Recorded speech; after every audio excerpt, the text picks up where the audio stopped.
Live from somewhere in the GTA, this is Footy Prime, the podcast, featuring, well, who do we actually have this week? Well, we have James Sharman. We have, Craig Forrest. Thanks for showing up. Danny is MIA. Dan Wong, producer extraordinaire. And we also have all the patrons from the delicious Swatow restaurant. And look, James Sharman has a ghost beer.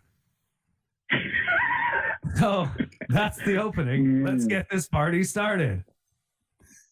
Ghost beer. I like ghost beers. You can keep drinking them and drinking them and drinking them. There's probably a funny joke in there somewhere, but I'm not sure what it is. We've just figured out backgrounds. Can you see that? At least I have, and JC have. Craig and Wonger, not surprisingly, haven't figured out backgrounds just yet. An update. What's that? I need an update, maybe. Oh yeah, from your Sinclair Spectrum. It doesn't give me the option to put a background. Oh, that's too bad. Otherwise, I have Diego Maradona behind me. Yes. Amidst all the frivolity here, a sad day for world football. Not a day that we can say is unexpected. Diego Maradona, dead at the age of 60. Where do you begin with this man's life? You know, I'm not going to sit here and pretend that I love Diego Maradona and I revered him. You know, like millions of people of my generation from England, we didn't like Diego Maradona because he broke our hearts. He crushed us in 1986.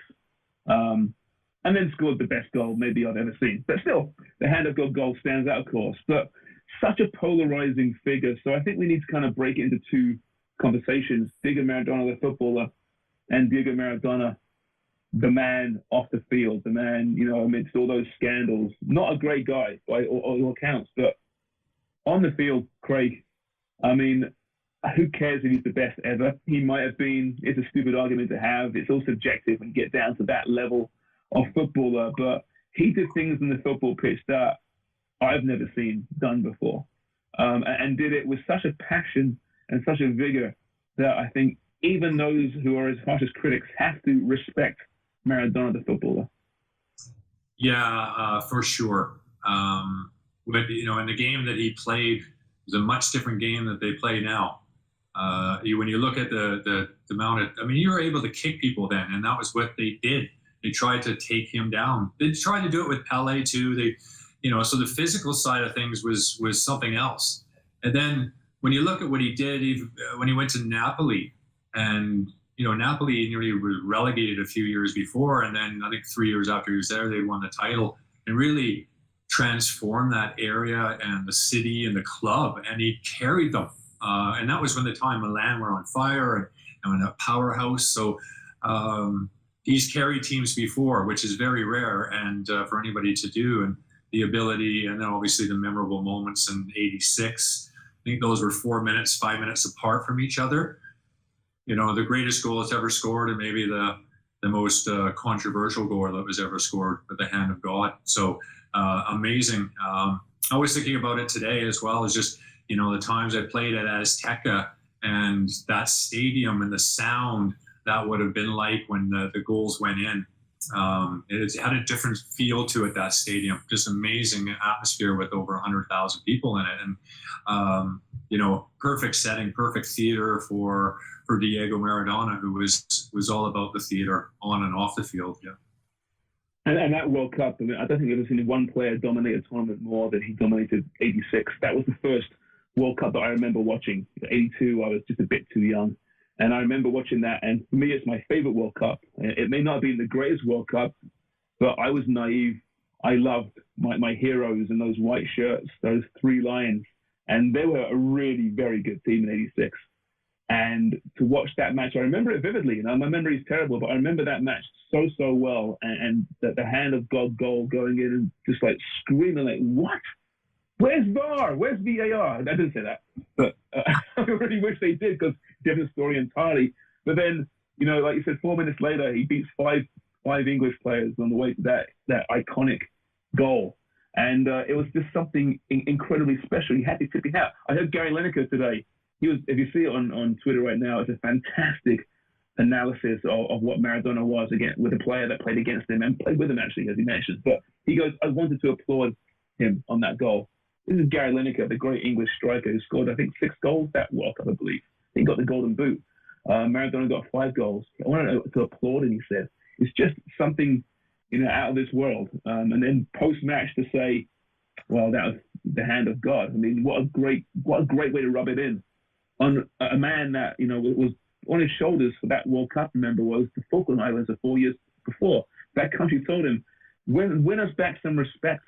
Get us back, some pride from what we lost 4 years ago now. This is on an athlete. That's a lot of weight on a player's shoulders. And he did just that on the sporting stratosphere. I mean, my God, this guy excelled in that kind of theater, didn't he? He really did. And that's right. I mean, I was already in England for a couple of years at that time and remember that happening. I mean, oh my goodness, it was unbelievable how angry and people were. And then when he said "hand of God" in the press conference, that just took it to another level of hate for Diego Maradona. I mean, really, and honestly, at that time, it was absolute hate for him. I mean, it was amazing. They felt absolutely robbed, and it could have been different, of course. Interesting that Gary Lineker brought up the point about how poor the pitch was. Yeah. Yeah, you don't think about that, right? You think about, obviously, the physicality, but the pitch back in those days, Craig, it's not like you'd see it today. Well, I think they'd redone the surface for the final. And sometimes you do see that happen now. You see that in the Gold Cup when they lay down on top of artificial, right? Mm-hmm.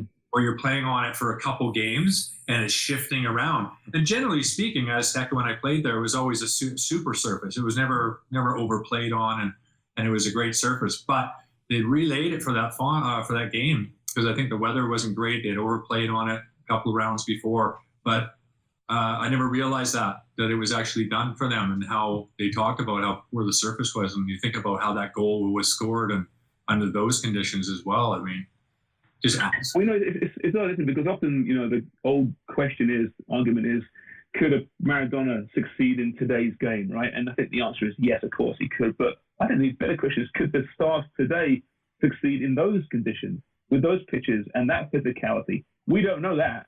We know that his skill could succeed in today's game, but I don't know whether Ronaldo or Messi could have braved the all-out assault that they'd endure in those games. Yeah, no, I absolutely agree. I honestly think that the answer to those questions would be, for the likes of Messi and Ronaldo, would be yes. I think they could handle it. I think they're just tough individuals generally. I don't think that that'd be much different, but it would be a question of whether they could play as long as they have getting kicked around, because you're one challenge away from you're losing your career. So maybe the longevity might have been different. Although Maradona fought through a lot, but I mean, he had a lot of his own issues as well. But yeah, Peter Reid was on the field that game, and I heard that he was doing an interview today because everybody wants to do interviews with the England players, especially, right? And he says, I still wake up in sweats because everybody asked, why didn't somebody bring him down? Yeah. And he said, if I was close by, he said, I would have absolutely tried, but there was a whole bunch of them dug in. That's a good point, isn't it? Because we talk about how, the game back in those days was so physical, but that second goal, I mean, 5 English players, they could have taken him down if they wanted to. Yeah. But they chose not to, or they just couldn't catch him. Probably the latter. Yeah, there was a bit. And then I think somebody, I can't remember, one of the players, I believe, was on a yellow too. I'm not sure. I can't remember who it was. And they were part of that group. I think it was Butcher. But yeah, I mean, when you look at Butcher, even in the box, he comes across them. To this day, I still think he scored the own goal.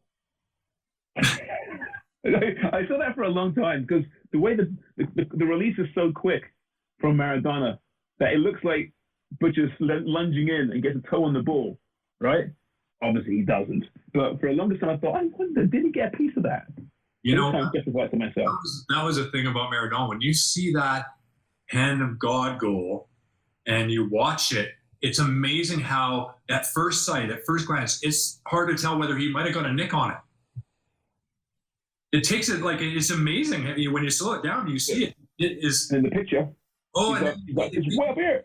He threw his legs back and the whole deal. He sold it unbelievably well. I don't think a lot of the England players, a lot of them the ones who were close by would have been able to tell. Shilton absolutely knew it was handball. Yeah. But most of the rest of them were just joining in going, yeah, handball. But Shilton got out-jumped by a guy who's 5'5". Well, that was it too. I remember him getting blamed when he got out. It's like, he's timing it because the guy's 5'5". He's not going to, he's winning the ball. Taking the goalkeeper's side as usual, Craig. I know, he took a lot of flack for that. Oh, Shilton. Should have cleaned him out, Craig. Should have cleaned him out. This is like... There's amazingly anger. That goal, I still hold on to anger from that goal in 86. I was 12 years old, and I still watch it, and I still get like, fuck. Yeah. Could have been so different. It could have been so different. This is like JFK shooting.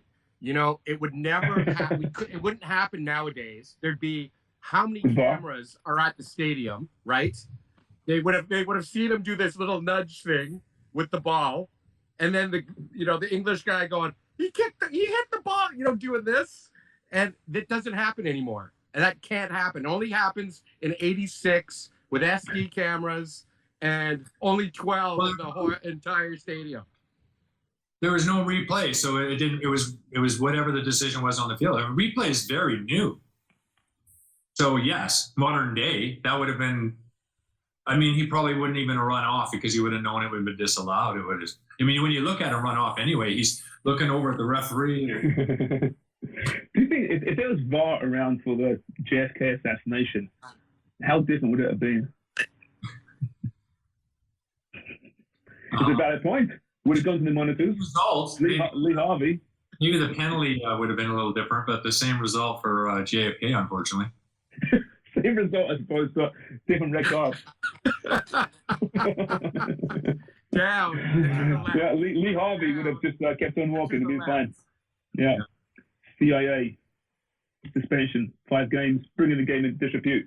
Anyway, back to Maradona here for a second. But then, of course, you can't really talk about Maradona without the Italian stint as well and what he did there, right, at Napoli. And if you see, I've seen images from Naples today, and there's these huge shrines being put up. I know Napoli's now discussing and will probably rename their stadium after Maradona. This guy took this smallish club from the south and won 2 Scudettos, a UEFA Cup, a couple of Italian Cups. They never won anything before. It was the northern teams, the Milans and Juventus, is dominating Italian football. He comes aboard and not just wins with them, but becomes the playboy and, parties with the mafia and does God knows what else to himself, damages himself badly, but still plays at such an elite high level and changes the way Italian football is seen across the world. Amazing, isn't it? Like the amount of places that he's been and actually touched. And yeah, not only that, because like that whole southern region is a lot poorer than the northern region. And, the north v south is a much different thing in Italy, and the way he did that. And with Napoli, yeah, I mean, it's talked about all the time. I mean, when you think about Napoli, you just always think about Maradona and those times there. And boy, did he ever take did you see there was something else floating around on the internet today too, on Twitter about, I think he just arrived there and there was a charity match and the club wouldn't let him play because the insurers wouldn't insure him. Well, he shows up anyway because it was for kids. And they show him, he beat a whole bunch of people on this playing hard. This muddy field, and it was almost like the goal he scored against England, but on this muddy surface, kind of the other way, coming in from the left. It was just, He's one of those players that, okay, maybe he didn't play on the field with a smile like a Ronaldinho, for example, but he played because he loved the game, though, and had pure passion for it, whether it's a charity match for kids in some local park or playing at a World Cup final at the Azteca. He just loved the game so much, didn't he? And, we shouldn't forget that. I think it's easy, like I said, it's easy to judge Maradona, and rightly so, but from a pure footballing standpoint, this kid came from the streets of Buenos Aires. They had nothing. He had to succeed, and he just played with that. Nothing to lose. I have to succeed. I will not lose. And he would do anything to win, and it proved to be the making of one of the most iconic sporting figures in the world. I was talking with Holger Osiak, former national team coach with Canada, about Gold Cup 2000, as well as interesting to talk about Diego Maradona, because obviously Holger was the assistant coach to West Germany in the 1990 World Cup final when they beat Argentina. And he said, the difference was, though, even for the 4 years before, he wasn't the same player. He wasn't as dangerous. So, when you're talking about defensive structures with that great German team and whatever, when they talk about him, and how to defend against them, I think the general feeling was kind of like what Lineker said, that, when you're one-on-one with him or you try to man mark him, if he beats you, then he might leave big holes. And interesting theory. But he said, he wasn't quite the same player at that time. And then Canada, we came penalty shootout away against Australia in Sydney from playing Argentina and Diego Maradona to qualify for the 94 World Cup. So that would have been... You dodged that one, didn't you? Yeah, it was kind of one of those. Well, yeah, we knew when we lost to Mexico in Toronto that it was going to be a tough half spot or whatever. But beating Australia, then you had Argentina and Maradona, and we obviously knew who FIFA would love to have had at the World Cup. So, but Australia they only lost 2-1 on a really funny deflection goal in Buenos Aires and lost 2-1 on aggregate. They did really well, Australia. There was a story I read today from the 1990 World Cup. In the first match, Argentina played Cameroon, and in the tunnel before the match, the Cameroon players were in tears, crying because they couldn't believe they were standing beside Diego Maradona. They had just worshipped this guy for so many years. First time at a World Cup, or close to it anyway. But basically, these are not well-paid professionals back in those days in Cameroon. These guys are their idols. And just picture that. I mean, how would you think the Canadian national team would have felt about themselves lying beside Diego Maradona at that point? That's a good question. A lot of there's a few of the players, but they're still around, or certainly players that we had talked to before that had played against Platini, for instance, at the World Cup in 1986. And there was obviously, the last 10 minutes of that game, I think David Norman followed Platini around just to make sure he got a shirt. That was the reason. Yeah, forget the result. I just wanted a shirt. Somewhere it's framed right now, isn't it? I should have bring that up. See if David Norman's got a shirt still. He might. Jeez. Well, we're worth the money now, isn't it? Yeah. Jesus. Platini, rather. Yeah. Legend. Do you think Maradona's his off-field scandals have kind of taken away from the iconic figure that he is, or do they almost add to it? A bit like George Best. George Best, there's some real parallels there, right, between Maradona and George Best. I actually read just now, I'm not sure if I've got to confirm it, that he died in the same day, George Best did, as Maradona, which is something. So I've got to confirm that. But regardless, real parallels. Sorry?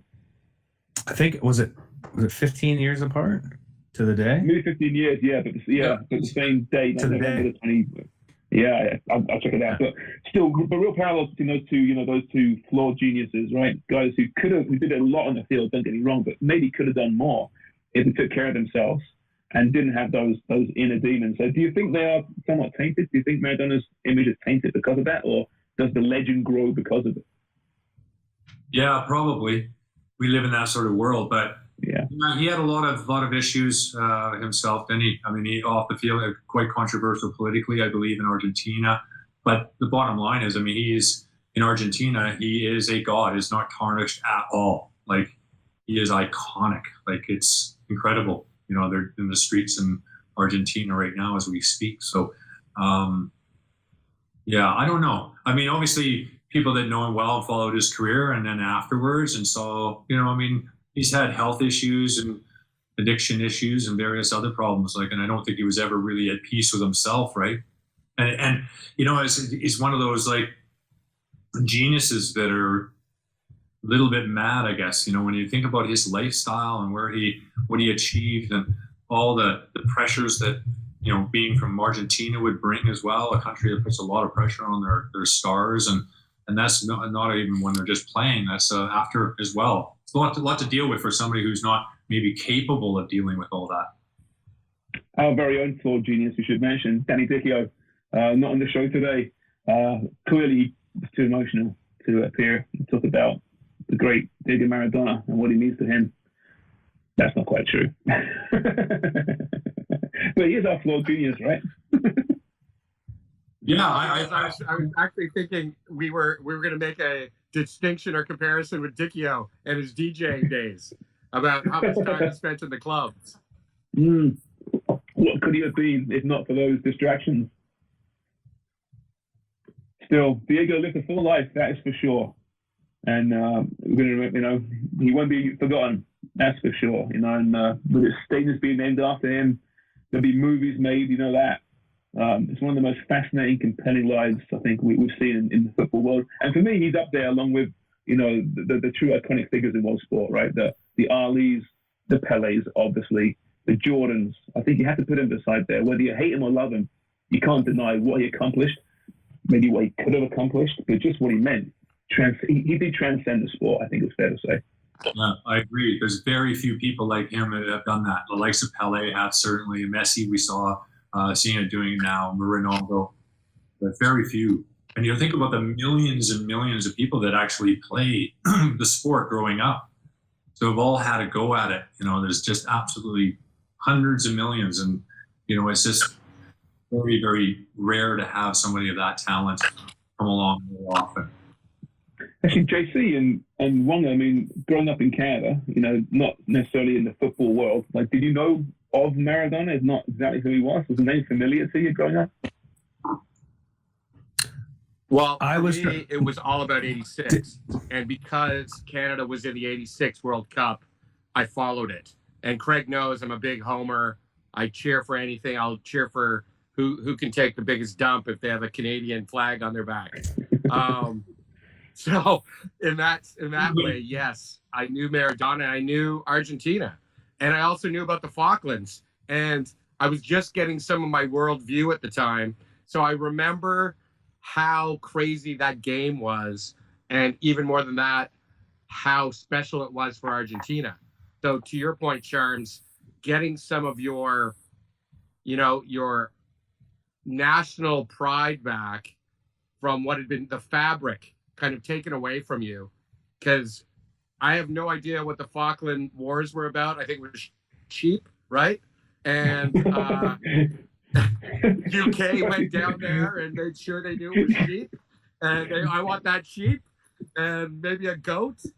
But that's pretty crazy stuff. And I don't know what JC was doing. What's the Crown? What's the Crown season 4? They'll get into it a little bit there and educate you as far as it was over scrap metal. Basically, that's what happens. So it started, yeah. If you're not watching this and you're listening to it, JC has just found the best background for our little Zoom chat here, and it is a vintage flawed genius in Danny Dicchio with the mane flowing out from behind. So right now, Danny Dicchio is peering over JC's shoulder.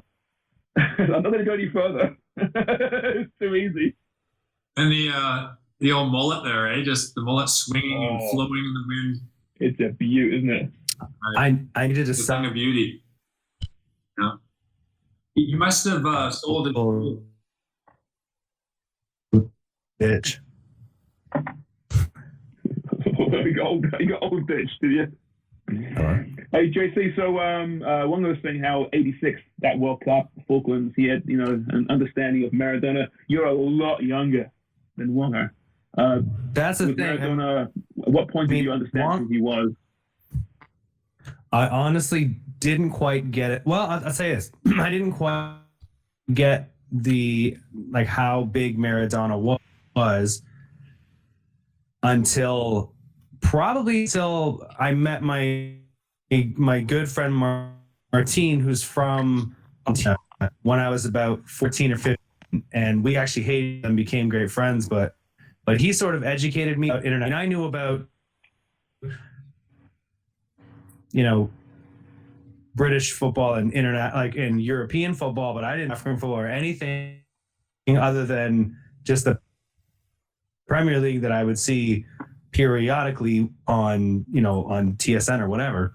But that's when knowing he was this huge thing to my buddy and his family, but also it was just a well-known thing that he was a great football player, but he was a garbage person. And do not I mean, and I'm no disrespect to the man himself, but just I remember that family that they would talk about like, oh, he's doing this and he's doing that, but like it was not. Yeah, I think you make a good point. You know, when people die, the natural reaction is to forget about the bad stuff and to celebrate the good stuff. But I think that's disingenuous. I think you've got to look at it as a whole, right? And he was, like I said, he was flawed. He wasn't a great guy in many regards, but we follow football. We should focus, I think, on the footballer in him. Same with George Best. Same with Ronaldinho. Same with whoever you want in the sporting world. You know, Michael Jordan wasn't a great guy necessarily all the time. You know, he had his issues too, right? But you celebrate the athlete, and I think these are the moments to do that.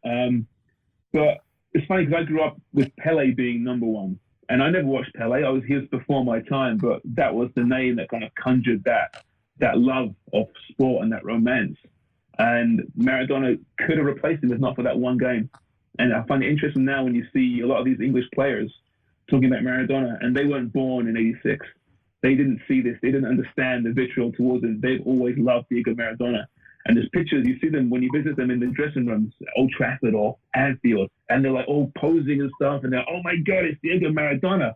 I mean, it's amazing how one moment can define a player in the narrative of a nation, right?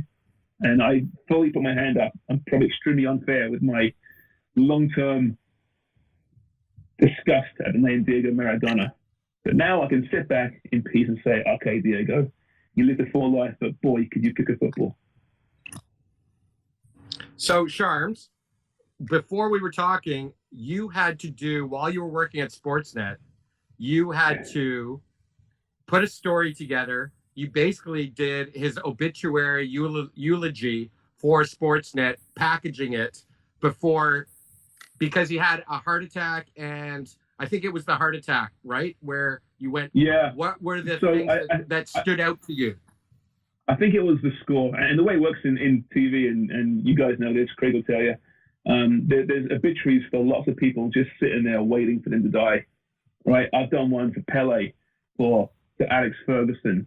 I did one for Maradona, like you mentioned there, the score. I'm not sure about Sportsnet, because I just spoke to some guys at Sportsnet, and we were talking about that, and they couldn't find it, so maybe it wasn't Sportsnet. But still, I've done them before, and there's such weird things to write about. You know, you're writing as if the person's dead, and they're not dead. They're doing quite all right. You know, but Monty Python, not quite dead yet. But it's just a weird thing to write. You must do it, right? I mean, every politician's got one written for him at numerous networks across the country. It's just part of the business. But it's a very strange thing to do. Yeah, you don't want to get caught out as a network, right? You just sort of plan these things in advance. I think you're right. I think I remember Maradona being in bad shape. And when we were working at Sports, and I think Jerry might have actually done one for him. But I did that. That was one of the ones where I thought, yeah, you do this like this. Like, the guy's not even dead yet. And he's like, oh, don't worry about anybody else. You think about anybody old. They've done it for everybody. Even you, Craig. Did you do one for me when I had nut cancer? Not then. No, I did it like our last year working there. After your 50th birthday. After your 50th birthday, we all thought, you know what? He hasn't got much time left.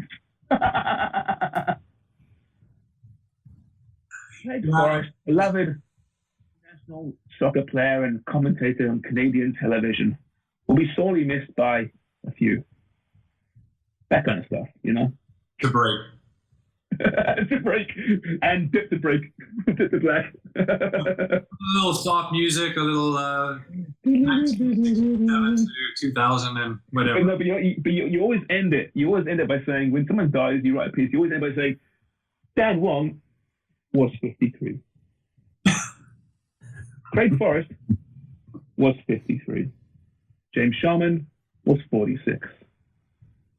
Jeff Cole was 23. He always ended that way. You know, it's just such a weird thing. And I remember doing that, even before dying, not necessarily obituaries, but news reports, the same thing. It's always, it's like, oh God, it's so formulaic. It's like, oh God, isn't that a better way of doing this? Going about what you were talking about do we remember the good and the bad? Your story, was it good and bad? Like, you must have covered everything. And what were those things that stood out, you know, while you did it? Like, was it the going to Tripoli and seeing Gaddafi? Was it getting trained by Ben Johnson? Was it like, what stood out for you as a guy who actually did the obituary for national television? You have 2 minutes in those stories generally, if you're lucky, right, to encompass an entire life. It's so difficult, right? So I forget what I did now, but with Pele, it'd be like young Pele was born on the outskirts of Rio, 1942 or whatever the hell it is, and then you touch on the moments, the biggest moments that everyone knows about, perhaps, and then a little bit of the seedy side. Later in life, Maradona was a complicated figure, that kind of stuff, right? You don't want to get into too many details, like so-and-so was busted with 10 hookers and a bowl full of coke. You don't want to put that in the obituary. You don't want to. It's not the best way of putting it. So, there's ways around it to kind of paint around the realities, hinting towards them. But really, it should be a celebration, I think, of the person's life. If they're like an athlete. If you're doing an obit for Hitler, a little bit different, right? You don't need to focus on the positives because there aren't many, right? But Adolf Hitler really loved to stroll through a dewy meadow and murder millions and millions of people. Unknown to many, he was a very good chess player. No, you should probably avoid that kind of stuff. But I don't know, maybe we should write obituaries for each other for next week's show. Be quite amusing. You got 30 seconds each of us to write an obit about each other. Yeah, just look into space. God, I really accomplished nothing in my life. Yeah. Thanks, guys. So-and-so made it to 46. Congratulations. Yeah. So, anyway, that's Diego Maradona. And, you know what? We should mourn the footballer, I think, that's for sure. And there'll be moments, there was today, minutes of silence around Champions League games that will continue. That's for sure. Pretty special footballer, massive figure, whether you love him or hate him. We should mention this pretty clear to everyone, right? It's lockdown here in Toronto, so we are banned from our studio because we're good, responsible people. Okay? Which is why we're doing this by, what is it, Google Meet or Hangouts? What is it? Zoom. Oh, yeah, Zoom? Google Meet. Oh, is it? No, Google Meet. For all you vegans out there, this is MEET. Google MEAT. No. BRB. So it got me thinking though, and we'll get in studio as soon as we can because it's way better in studio. Let's be honest with you. In fact, we actually hope to get Dunlop on this podcast too. Last minute, Dickie walks out on us, and we try to get Dunlop on here. And I want to show you, and I'll describe it to you. His response to me. So where is it? I just said, the last minute beach just failed. Can you jump on the pod now? He sends a picture. You see that? You can't see it in my background.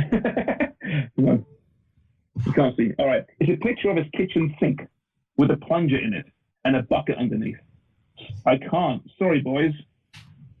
He just ditched us for his sink.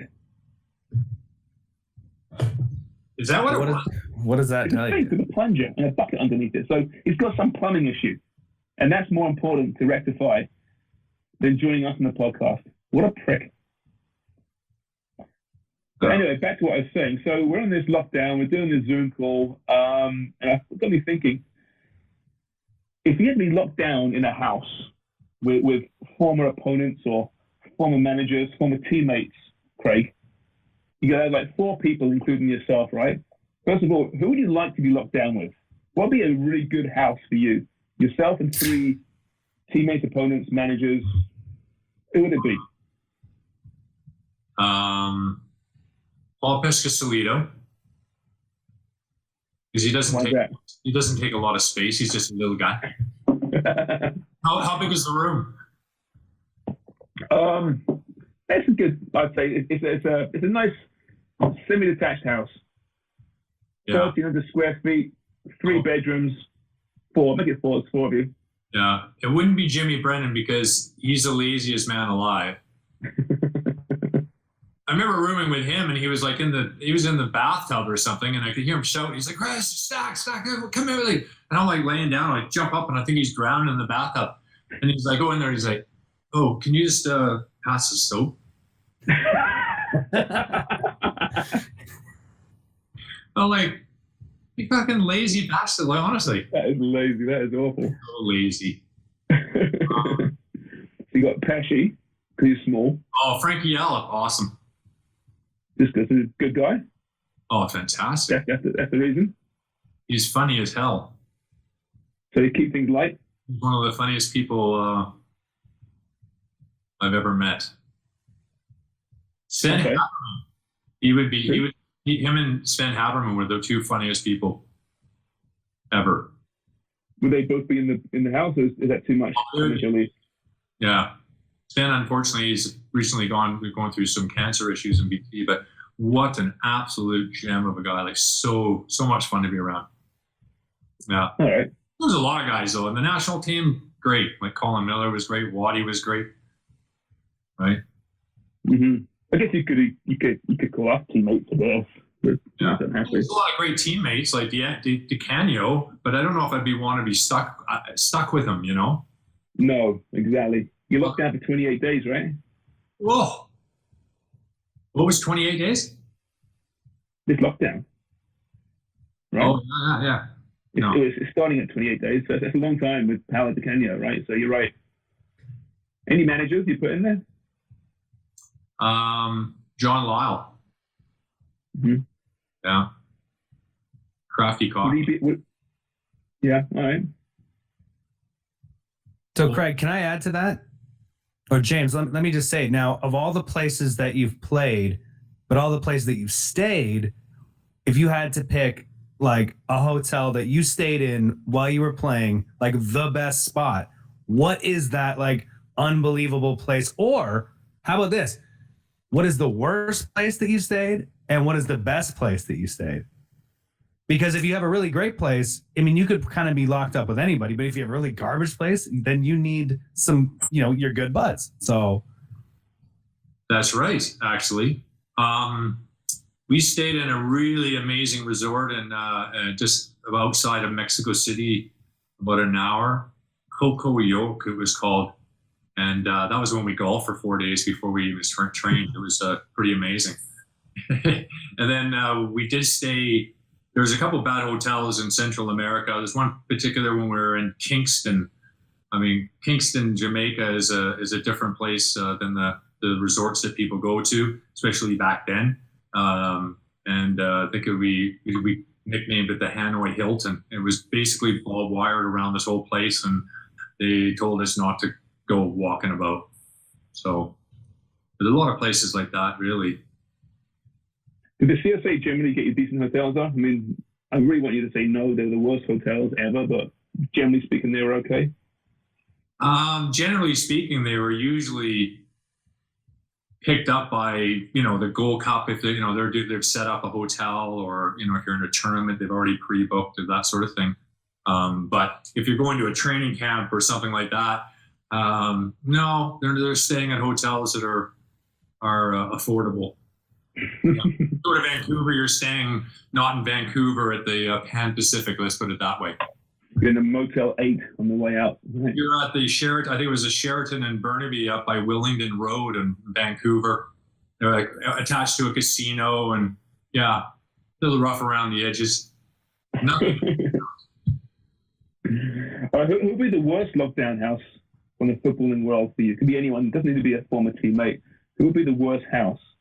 So you want me to go first here? I got my house. I gave this some real thought.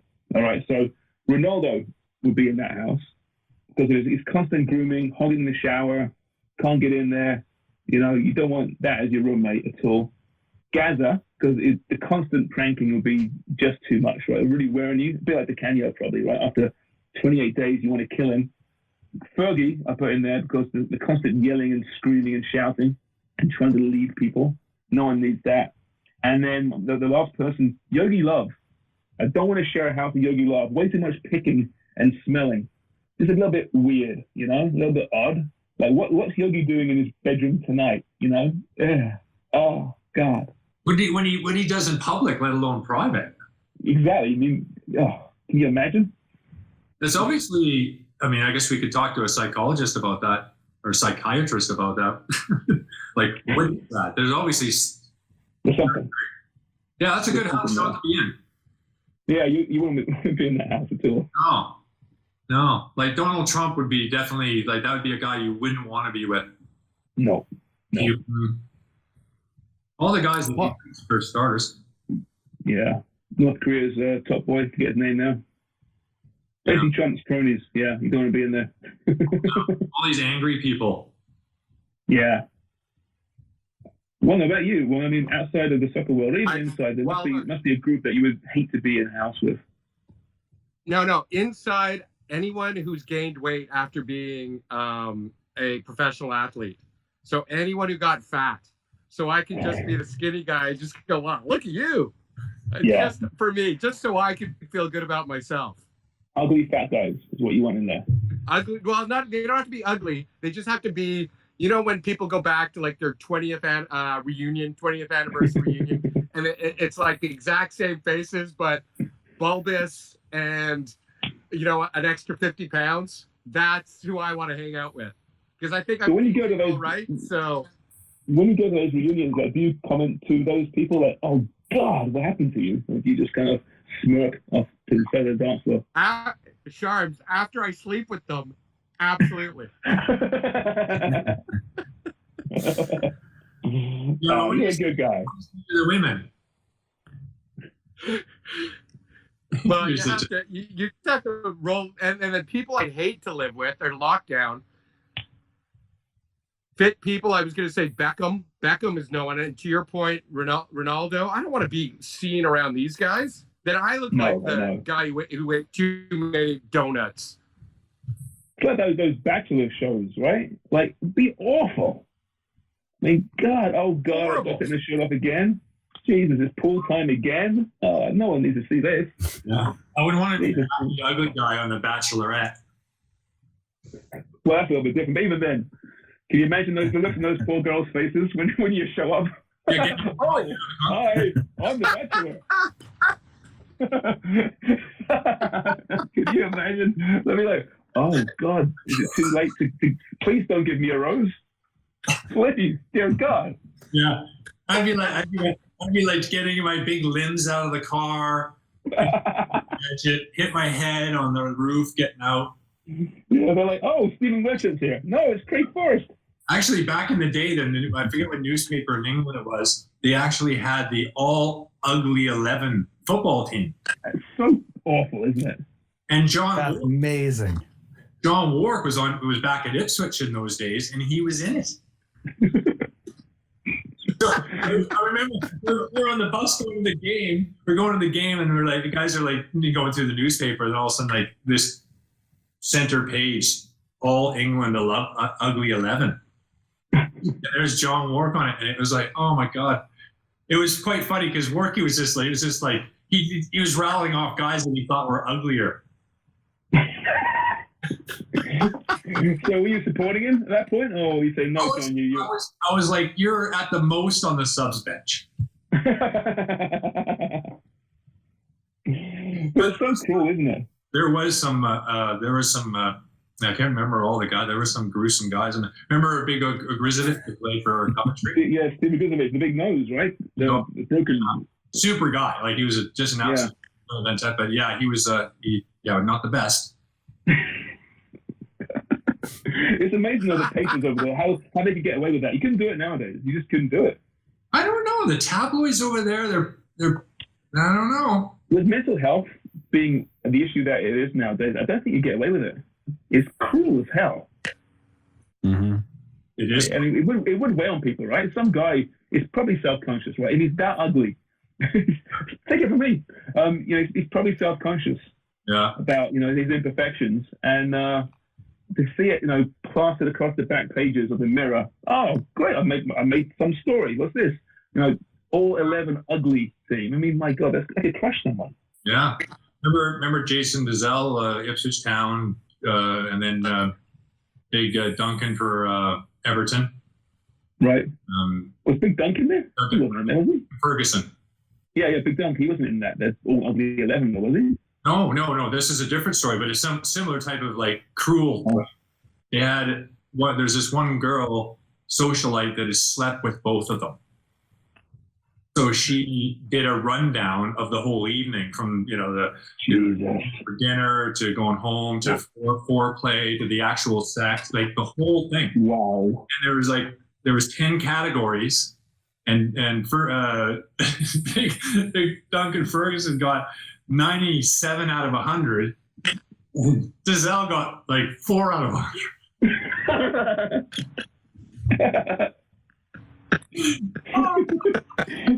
Michelle said that we are laughing in hell.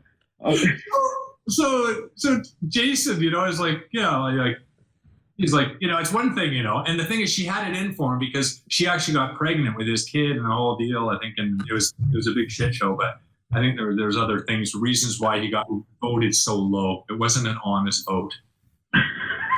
JC, who's peering over your shoulder now? That's Razor's lady. Oh, Razor Ruddock's lady. Yeah. Oh, that's you, isn't it? Yeah, just all this talk about classic ladies just made me. I thought I'd pop that up there. That's JC's claim to fame. He's got a picture with Razor Ruddock's wife many years ago. I didn't realize you were even in the photo. Well, yeah. Although, to be fair, I was a lot less than I am now and a lot paler than I am now. Less beard. I don't think that's the reason why I didn't notice, but... That's probably what it is. Yeah. Well, there's 3 things that I noticed in that picture. Razor Ruddock is an absolute beauty. Now, there's a very... Good roommate or bad roommate in a lockdown? Oh, he'd be fun. Well, I actually think he was in Big Brother, one of those things. I think he would be. Yeah, no, he would be fine. He'd be good. It'd be good fun. Yeah. Yeah. He might. It'd be good fun. Yeah. Anyway. I'm all distracted now. Can we go back to the Bachelorette? I was just thinking, what a great prank that would be if the 5 of us showed up, Footy Prime. This woman's ready and we all each of us come out. Craig with his strut, me drunk and got weed hanging off my back of my ear. Jeff doing with his microphone. You with a pie. Danny with his. Thanks, the lamb. Like it would be the best prank of all time. It'd be pretty good. Yes, we'd be the laughing stock of millions. As opposed to thousands, you know which what we are it's time now. for also. Hey, JC, you know what it's time for? And you haven't been around because you've been opening up your intros, sending your intros in. It's time for Footy Prime Picks. It's time for Footy Prime Picks. All right, here we go. All right, so we got a couple of games here, but then we'll let's kind of blend in a bit of MLS in the back end with TFC this past week, and just in general about MLS. But let's start though with a couple of picks here, Craig. Okay, we're going to stay in Spain today, all right? Actually, Maradona played in Spain for a little while. I think, was it Sevilla? He played in for a very short stint. I think it was Sevilla. Check it out. Anyway, okay, so this weekend, Real Sociedad against Villarreal. Craig, give us a little dirt on these two and who you're going to think you got. Real Sociedad, it's interesting that league at the moment is kind of upside down. Real Madrid are having their issues. Barcelona, I think, are in 13th place at this moment in time. So they've got to struggle, but they have a couple of games in hand, so they probably get back up in the top 4. But at the moment, you got Real Sociedad in first place against Villarreal in third place. Both of them doing really, really well, surprising a few as well. Solid team, though. When you look at La Liga, arguably, I would say, well, certainly if I was Nick Dasovic, you would say it was the best technical league in the world, and I would go far to say I would agree with that. So, but it's nice to see some new faces at the top, but I would think Real Sociedad playing at home would be stronger on the day than Villarreal. David Silva bossing it this season, eh? So much of being too old. Being superb. Yeah, that's exactly it. A smaller game against a couple of mid-table teams really this season coming up this weekend. It's Real Madrid, Barcelona, El Clasico, El Dririco. No, I don't think they're playing each other this weekend. Okay. Wonger, you told me they were playing each other. You're muted. No, they're not playing. Muted. I meant that. They're not playing. They're playing two teams in the lower part of the division. Oh, for Christ's sakes. Wonger, you told me they're playing each other. Oh, my God. I read I think I just sent a note to them that they were actually Madrid's in 4th place and Barcelona's in 13th. Not that they were actually playing. You know, we're really fortunate that no other shows in the world do pick segments because, man, we'd be a laughing stock. Yeah, we did, for sure. Hawaii. What's that? Just from Hawaii. I mean, look at your background. You're like, I didn't realize. I know. I have never looked so good on the beach in my life. Yeah. Okay, so are we skipping over those two teams then? Or do you want to talk about who they're playing, Craig? No. No, you don't? Okay. No, because they're not the. We were just going to go for the picks. I don't think they're going to have any issues this week. I think both Real Madrid and Barcelona win. But I thought the pick of the week was Real Sociedad against Villarreal, the two teams in the top three. Doesn't that make sense? All right. Yes, that does make sense. Thank you. Listen, I can't talk, man. I didn't even know Real Madrid weren't playing Barcelona in the El Clasico, for Christ's sakes. As I mentioned, the MLS Cup is foreign towards its final. TFC crashed out this week to Nashville. Heartbreaking in many ways. Or is it, Craig? I mean, this has been some journey to TFC. One of the best regular season points average ever. But, man, it's been a grind for them. You know, playing outside of Toronto due to COVID, the big break in between, of course. Do you think they're actually not that dejected about crashing out at this point, starting afresh next year, and hopefully things are back to normal? Well, I don't think that any player wouldn't feel really disappointed. No matter what's going to happen in the future, you've got to take your opportunities because let's face it, you don't have that many chances. Many of those players have been successful on that team before, of course, but you never want to be in that position. So that's disappointing. But you're right; it's been a real grind for them. That under the circumstances they've been put in, and for how long they've been away. They've done incredibly well. And when you come down to one football match, they certainly didn't play very well. And the goal was certainly coming. I thought they were fortunate because they had their chances, Toronto FC, but certainly Nashville had some really close ones. And they scored the one that was offside, was rightly offside. But it just seemed like it was coming, and they didn't play their very best game, that's for sure. But, over the years, and you look at the whole sample size of what Vanny has done at the club, and what they've done over the last, several years, you can only say that it's been a success. But of course, you're going to have disappointments, and that certainly was one in their last game. Absolutely. Let me put this out there, right? It's going to be a controversial take. I'm not saying I agree with this, but it's interesting because these playoffs have been incredible so far. Such amazing drama and theatre, some insane penalty shootouts, late goals. It's really had it all, right? As far as knockout football is concerned, it's been just brilliant. Is this better than a single table? We always argue, the single table's better. It's what we're used to. It's tradition. It's what we do in footballing nations. But then you see what happened this past week or so in MLS. You think, man, that provides a lot. And it's why is Wonga laughing? And why is JC laughing? No. Do you know, Craig? No, I don't know. No, I have no idea. Why are you laughing? Making me laugh just thinking about it. They can't keep themselves. Anyway, I'll talk to you then. Yeah, how about we talk about So it, Craig? sorry. Let the children do as they will. So is it a crazy take or is there something to this? Well, I think the problem with the European structure, if you wanted to change it, is difficult because you don't have enough weeks in the year to fit in what you have now. So if you're going to add those extra games, you would have to maybe, have a smaller regular season. But if you wanted to do that, I just don't know. I just don't see it changing at all unless they went to a Super League situation with the Americans and, pushing that type of knockout competition. But it is exciting. They do have playoffs in the divisions below to get into the different leagues, and it is incredibly exciting. And it's taken off. I remember when it first came into play, and it wasn't. They weren't really. It wasn't with open arms at the first few years of it. They didn't really like it, especially a team that finished third that was in the playoffs. So the top two would go up directly. 3, 4, 5, and 6 would play off. And in the end, now everybody really likes it, and it gives other teams a little bit lower in the division, that 6th spot to try to fight for. Yeah. So I think it works to a certain degree. But it's what you're used to, right? Because NBA, NHL, NFL, right? If you said, you know what, they're going to get the single table format, there'd be, no, you can't do that because the playoffs are everything in those sports. They're everything.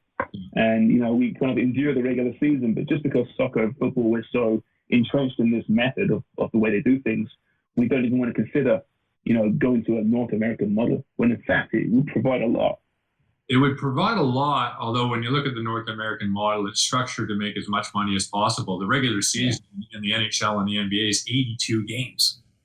And that knocks out half of the teams. But it doesn't you should have maybe 8 teams make it out of there, but they want to keep other teams involved, and more teams making the playoffs generate more money. So from a sporting aspect, you don't always get what is absolutely fair. Mm-hmm. Fair enough. Wilner, JC, have you calmed down? Yes. You can behave yourselves now? Sorry, Dan was playing with his hat. And it went over. My hat got caught between the headphones while you guys were chatting. I had it so it was like jammed into my face with the earphones. And he was trying his best to like keep it together, like, okay, let me just okay. And it ended up over his face. And I'm sorry, but I'm just such a small child, and so is Dan, that it just. Can we put that as a separate little piece and just have that on YouTube and see how well it does? Yeah. We're gonna find that, and Jeff and I in corners. I mean, we're basically in Hollywood Squares right now, laughing our heads off. Yeah, that's right. That reminds me of Hollywood Squares. I wonder I always wonder what this thing looked like. Or is it the Brady Bunch or the Partridge Family? Brady Bunch. Which one's that? Yeah. Is it all the squares, right? Oh, that's the Brady Bunch. Yeah. Right. Or the Bunch, as they were called. The Bunch. The Bunch. Yeah. Don't need to say Brady. It was like, hey, you watching the Bunch tonight? That's it. Yeah.